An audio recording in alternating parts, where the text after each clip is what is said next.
You might think you're a big deal, dear listener. If you do, you're comparing yourself to the wrong people. Absolutely. You got to get around some animals. Yep. You got to get around some savages, some people that won't let you play small, some people that won't let you get away with your excuses and your whining and your complaining, and they won't empathize with your problems. They're just going to say, come on, get your ass up and go. Like you're lazy. Yeah. Yeah. You're not doing, like, people know what they're supposed to do, but they're not doing it. Like, it blows my mind how simple the network marketing business is. Like, it's not complicated. Break it down. It wasn't complicated in 2011. It's still not complicated today. Like, one of the most simple things that I've taught for a very long time is just your DMOs, your daily methods of operation. Like, if you just did this, if you just prospected 5 people per day, 6 days per week, Sunday, family day, God day, Minnesota Viking day, take it off, fine. But for 6 days, you talk to it's 30 people a week. That's, what is it, 120 people per month? If you suck and 90% of them tell you no, that's 12 new customers and or leaders every single month. You're rank advancing in every comp plan in network marketing. But who wants to go 6 figures? Me. Who wants to go to GoPro? Yeah, I'm going to be in GoPro. I'm going to go to convention. I'm going to do this. I'm going to do that. You can't even talk to 5 people a day. So it's like, what are we talking about? Right. Well, can you teach me some of the subconscious and how do you shift your paradigm, Alex? It's like, dude, you're making $200 a month. You need to go to the nearest mall, talk to 50 people, prospect them. You need to get on social media and make a video and start 50 conversations before you go to sleep. That's how you shift your paradigm. You're not making enough money to even know what paradigm is. They don't want to know that. Like, when my first $1 million, forget $1 million, my first 100K, it was brute work and effort. And you fall down, you suck at first, you're scared to talk to people, you're presenting, you're nervous, your hands are sweating, you don't even know what the ingredients are in the products, but nobody cares because you're selling them on believing in, you know where you're going. Right. We can worry about that stuff. Let's get to 5K a month. Then we can worry about on top 5 book recommendations, man. GoPro, that's the only one you need until you're making 10 grand a month. I mean, am I wrong? No. Fucking read the book. Do the 7 steps. Go to work. Hey there, just a quick interruption, and I'll see you there. So talk to me about, what are you seeing? What's going on? I mean, like, pre-pandemic, during pandemic, post-pandemic. Give me the state of the field in general, in your opinion. Yeah. And what needs to happen to go to the next level? Well, during the pandemic, I mean, every one of my friends in other companies, they did what we did. They quadrupled, even more than that, their sales, because everybody was locked in. That first year. Yeah. During COVID, that was just, I mean, I remember we talked, you were like, dude, it's insane. Mm-hmm. I mean, everybody was just going insane. But post-pandemic, I don't know what happened with people. Thank God, I personally have, like, our core is a lot like me, where they're like, dude, we're going to get it done no matter what. We'll run through a burning house and get this damn thing done. That's why we vibe, and that's my tribe, because we're very similar. But the majority of people in this industry, I don't know. I don't want, the word is maybe soft. The word could be lazy. The word could be entitled. Limiting beliefs, entitled. Oh, well, Alex, I made $100 grand a year in 2016. So I need a deal. Dude, your deal is, I'm going to help you win. Right. So all of those words, people got to get back to what got them there. People have got to remember what made them the first 10, 20, 50, 100. What did you do on your first $100,000 run? Yeah. Go do those things. I told you today, I had a one-on-one phone call today with a multiple 6-figure earner from one of the legacy companies. He's sick and tired of where he is. He's like, dude, I don't even know what you do, but I want to work with you. Let's rock and roll. So it's like, let's roll. Let's go. Let's get you started. Like, people have lost that, the intensity and the energy. Like, I know for me, I believe people follow people for many reasons, but the biggest one is they know where they're going. If you believe your leader knows where he or she is going, the tribe and the other leaders are going to continue to follow you. But if they feel like you're shaky, or you're BSing, or you're 1 foot in, 1 foot out, why are they going to trust in your leadership? It doesn't make any sense. Like, leading by example, that's what's made me all the money. Yeah. I talked to a legacy company, been around for a long time. They had, good sales pre-pandemic, tripled. during Yep. first year of pandemic, came back down basically at the same sales. And so in this particular example, the company is doing 25 million a month pre-pandemic. They went to 70 million a month first year of pandemic. Wow. They're back to 25 million in pandemic, post-pandemic. So there's two stories you can tell from that. One story is we've been stable through the pandemic and we're growing from here, and we had a spike in the middle, and we got paid. Or the second story is we're like 60% down. We're 60% down, guys. I mean, we got to do something. This is like a crisis. It's not a crisis, not at all. And there and you start getting these lists. I've been doing this for 35 years. You know, people are lazy. Things are too expensive. You know, it's different where I live. You don't understand. I can't. There's too much competition. There's too many distractions out there. You know, I can't compete with all of that stuff. I can't get people to do anything. I can't get my leaders to go to work. All these same list, right? Excuses. For 35 years. Here's what I tell the people. I told the people in this particular group, tell me a time when it was crushing. Everything was working. You had momentum in your company. You had momentum. Everybody's joining. Everybody's buying. Everybody's rank advancing. Everybody's making money. Everybody's showing up at events. Tell me that. Give me the year. They give me the year. I said, let me tell you what. The prospect hasn't changed. The prospect back then, prospect now, same prospect. The only thing that's changed, you changed. So your energy of how you went out there, your vibe of what you're sharing with people, if anything, the customer for your product is totally the same. You know, the prospect for your customers, potential customer, is totally the same. The prospect for your opportunity is probably better, because people today are much more open to a side hustle, work from home, side gig type of a situation than they ever have been in my last 35 years.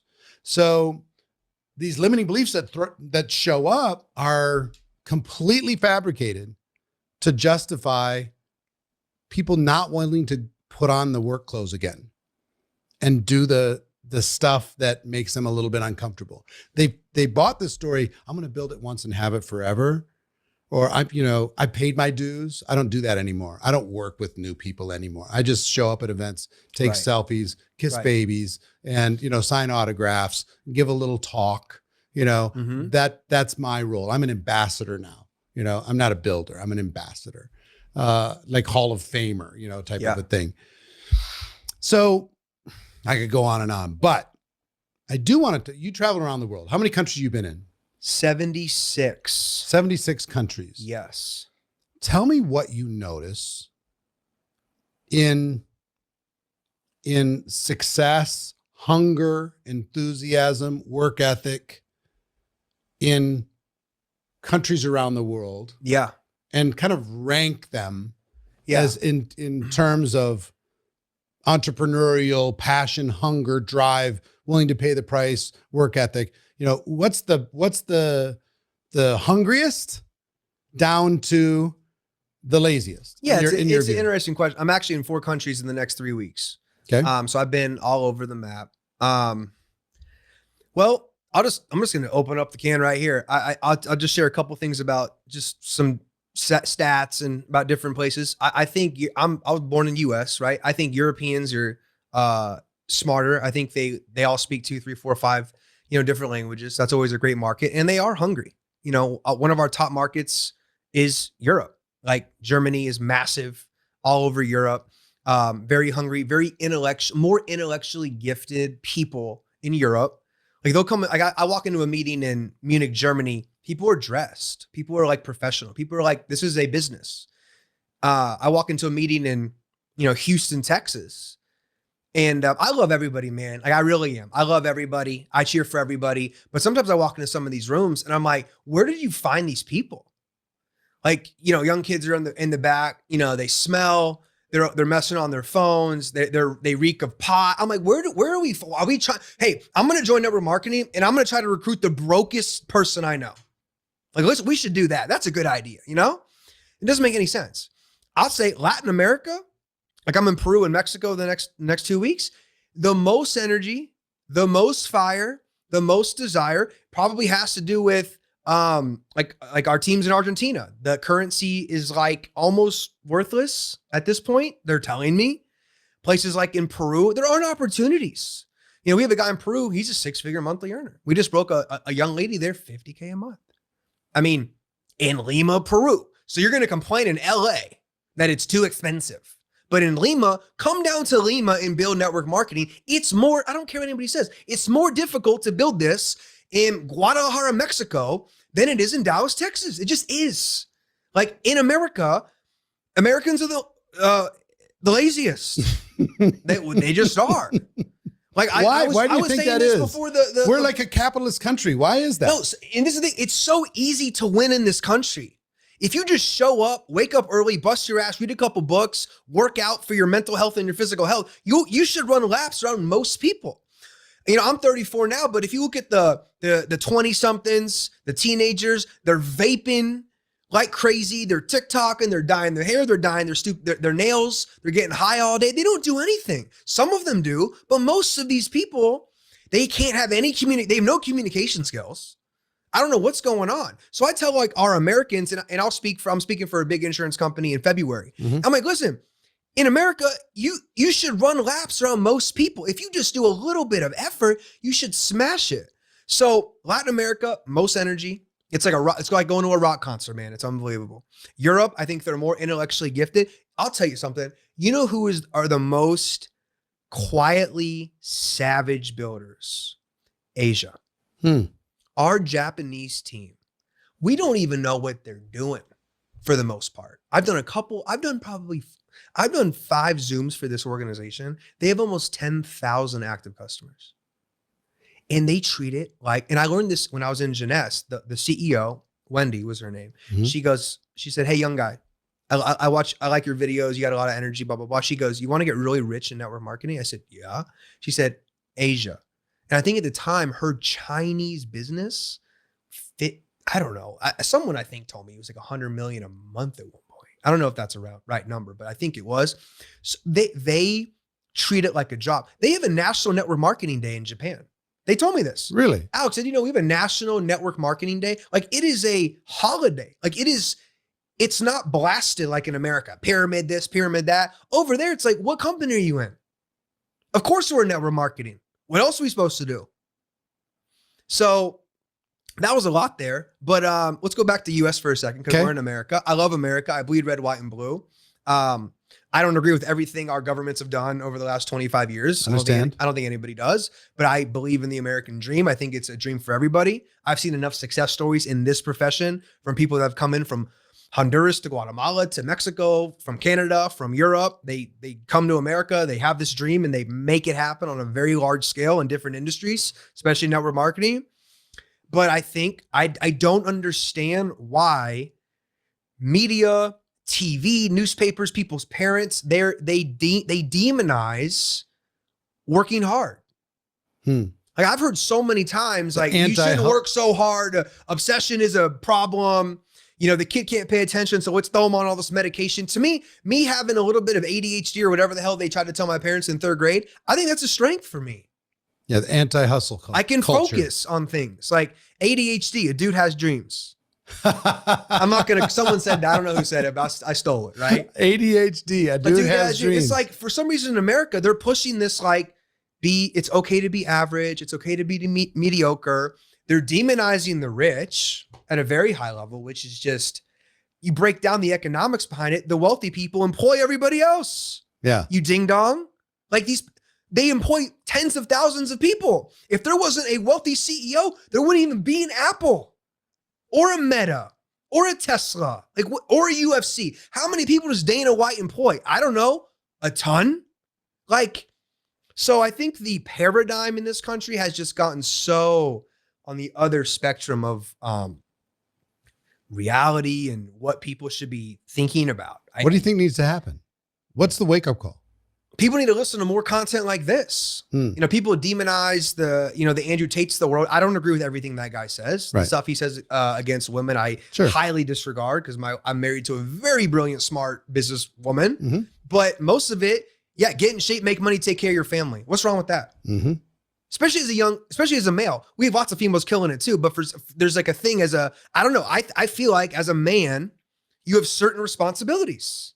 Like, and if you're the son in the family and your mom and dad did not have the same opportunities because they didn't have an iPhone, they didn't have Instagram, then you at 19 or 34 should say, you know what? I'm going to be the one in my family to become massively successful and take care of my parents, man. Like, Yep. why is it a bad thing? It isn't. It shouldn't be. But it's gotten kind of fashionable to bash hustle, fashionable to kind of I don't know, this casual culture. Yeah. Everybody's just hanging Like, out, hey, you know, la-di-da. hanging out. Yeah. And Dana talked about it too. It's just like, if you're willing to be a savage today, you can get it all. Yep. Because everybody else is so weak. Let me bounce to some other parts of the world because you've been everywhere. Tell me about Africa. I've been in Lagos, Nigeria, and I was in South Africa, Kenya, Tanzania. For one, it's some of the most beautiful landscapes ever. Mhm. I mean, we did the safari vacation for my wife's birthday a couple years ago. I was like, oh my gosh, like being that close to lions and tigers and all of that. But the hunger down there's super insane. I went to Lagos, Nigeria. 5,000 people showed up Yep. a couple years ago, hungrier than ever. Yep. And the economics down there are not really good. I was told by a business partner back then who was Nigerian. He said, don't leave your hotel. And I was like, haha, like, haha. He's like, no, don't leave your hotel. And if you do, you're with me and we have security. And I was like, yeah. He goes, dude, yeah. Yeah. I was like, okay. Yeah. You got to be careful in some parts of the world where people are really desperate. Yeah, You just need to be careful. of course. Talk about the Middle East. Oh, When it comes to we're on network fire marketing. in the Middle East, man. That's like one of our newly found pockets of momentum. Egypt, our Qatar group is crushing.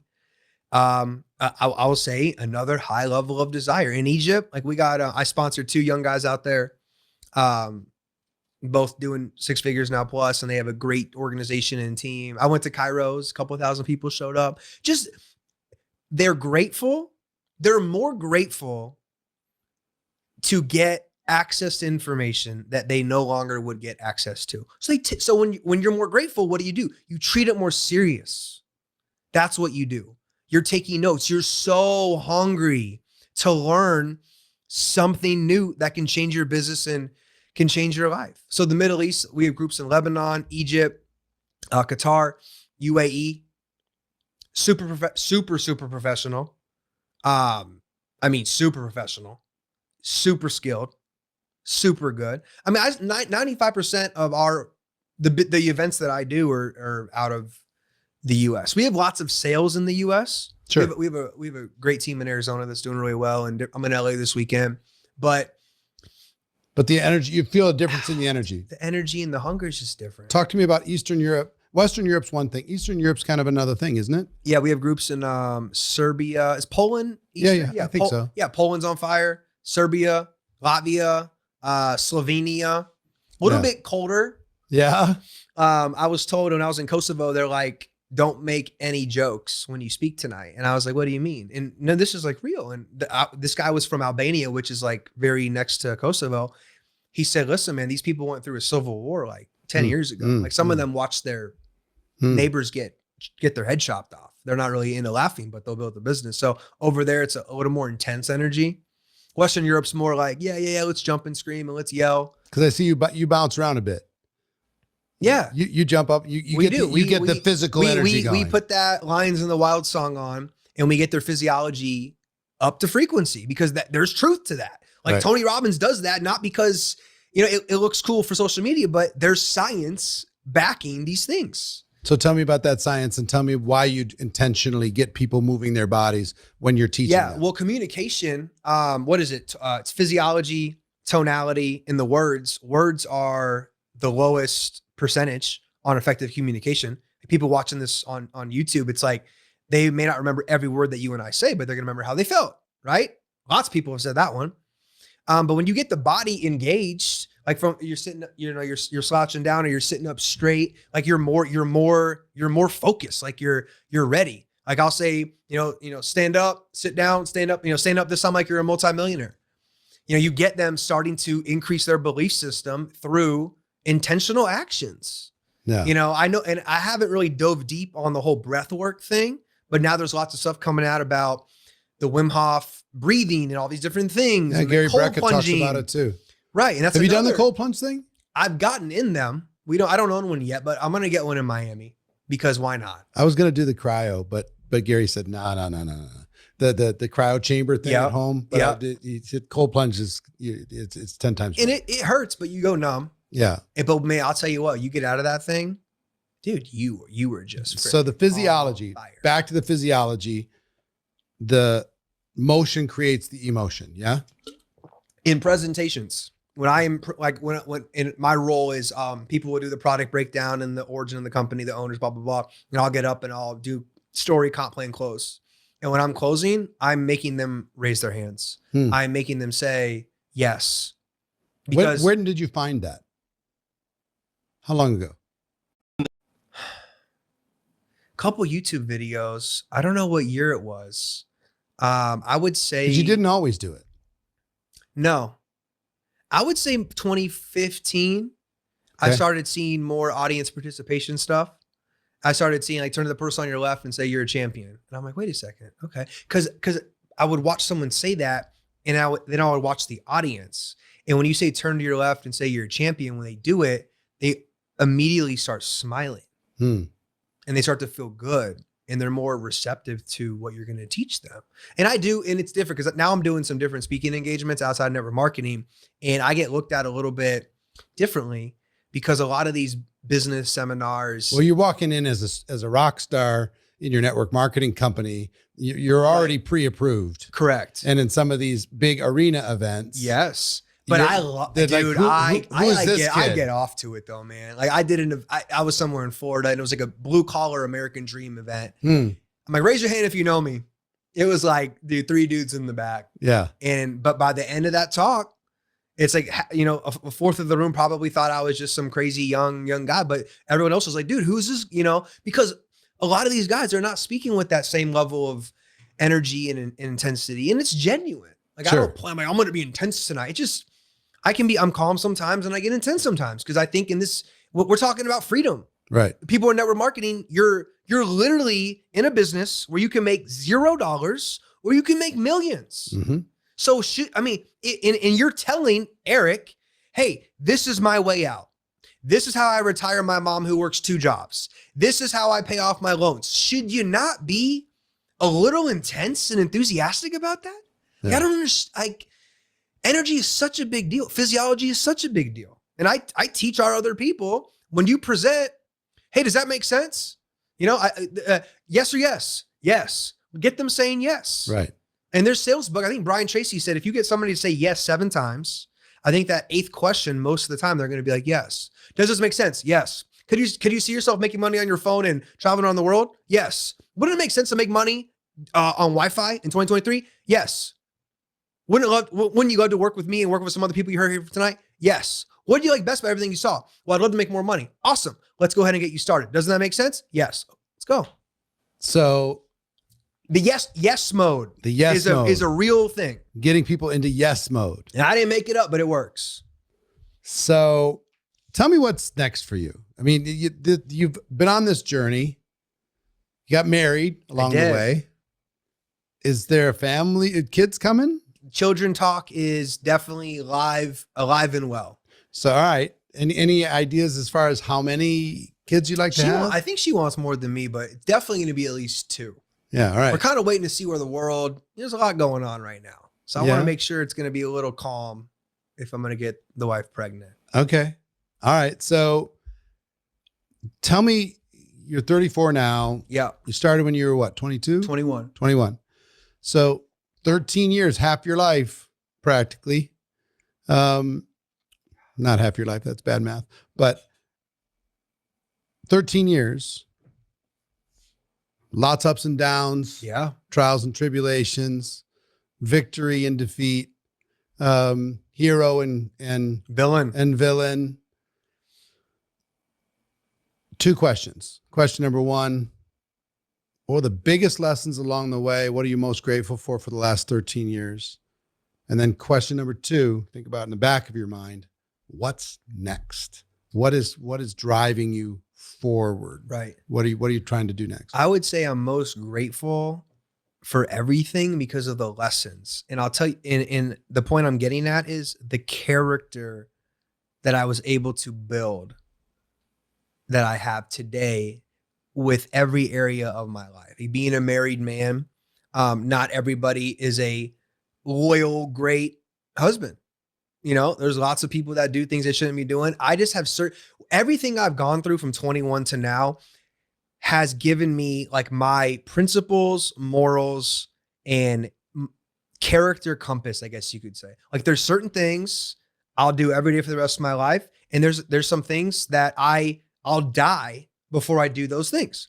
And I think to build that sense of like backbones, like that steel backbone of like, this is who I am. This is what I believe. This is what I stand for. And that's it. I don't care. You can be my mom, my dad, you can be God coming down, man. Like that's like the line is drawn for me between right and wrong in terms of how to build the business, in terms of leadership, in terms of work ethic, in terms of ego versus humility, that balance area. Like you can still be super confident and know you're a badass and you know you're the best, but also know you are no different than anybody else, right? Because we're all going to pass away one day, bud.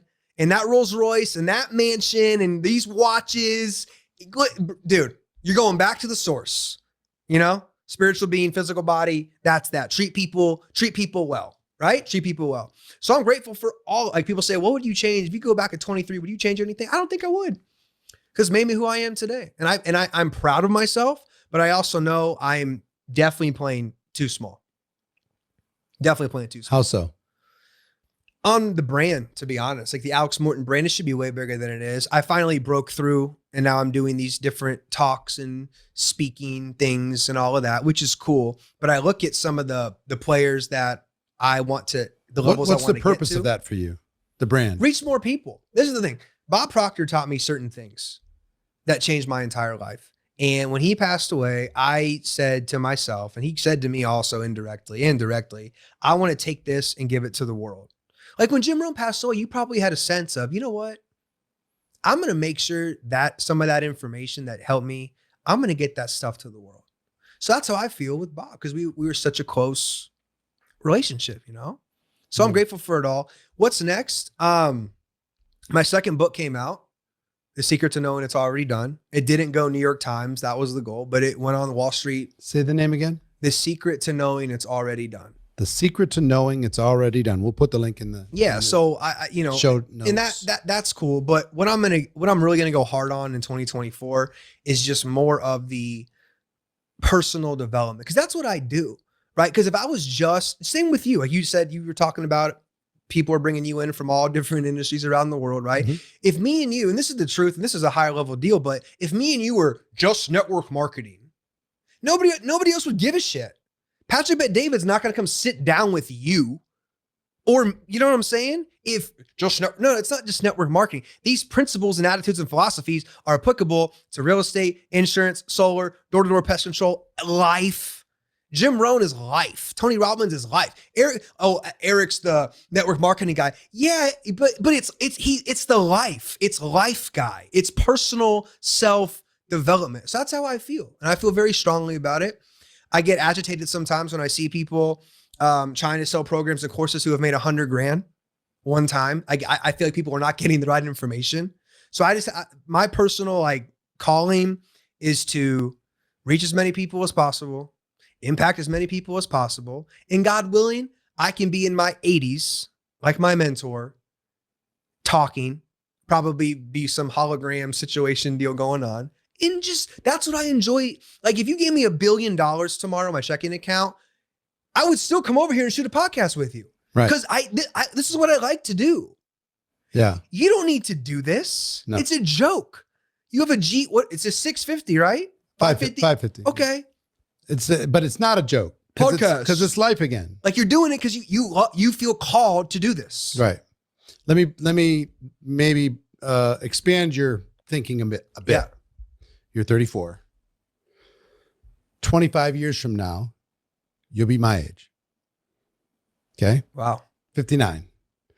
So I don't know if you can even imagine But imagine if you could imagine, how far can your brain go when it comes to impact, helping others, Yeah. contribution, lives changed, income of others, Yeah.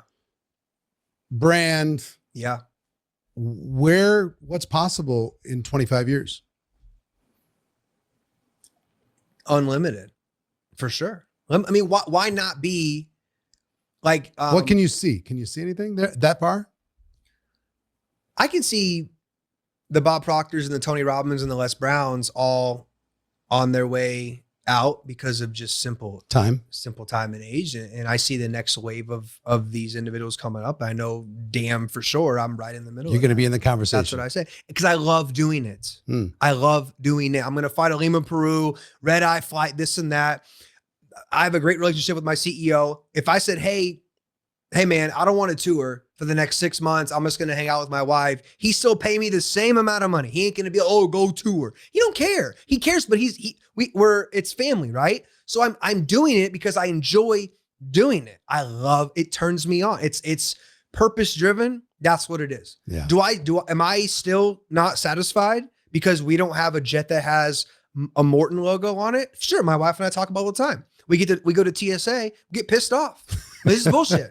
Even first class Delta, it's nice, but it's still bullshit. Agreed. Right? So I'm not going to say, oh, it's not about the money. Of course it's about the money to some degree, but that's not the top of the thing. No. The feeling I get when I know for sure I had a 2% effect on someone's success, it is unreal. So, I mean, like Bob Proctor, when he passed, nobody talked about how much money he made. Nope. Jim Rohn, when he passed, nobody talked about how much money he made. Jessie Ward, when she recently passed, our friend, nobody talked about how much money she made. Right. The legacy was in the people. Yep. And every time you get on a plane, you get in front of that next room, there's somebody in that room that's the next Alex. You know, Amen. that's the next Eric, the next Jim, the next Bob, the next Jesse Lee, the next whatever. Mm-hmm. And because you're in the room and because you're sharing a little piece of yourself, they have an opportunity I love it. to step into a higher version. Somebody gave me an opportunity. You know, I had a CEO bet big on a 21-year-old partying crazy guy with no business experience. And he basically said, you know what? I believe so much in you. I'm gonna back you is full throttle, man. So if he can believe in 21-year-old Alex, then I want to pay it forward to as many people as I can. Well, keep doing it, my friend. I appreciate you stopping by in the middle of your global life and world-changing tour that just never seems to stop, which is amazing and admirable. Thanks for your contribution. And thanks for stopping by. Thank you. So that's my conversation with Alex Morton. I hope you got value from it. If you did, do me a favor and do somebody else a favor and pay it forward. Share this with somebody that you care about. Throw a like, throw a subscribe, help us out, give us a review, help us spread the word. We do this because we want to make a difference. So help us make a difference. So take this information, listen to it again, take some notes, put it into your life, and go out there and make your life something very, very special. See you next time.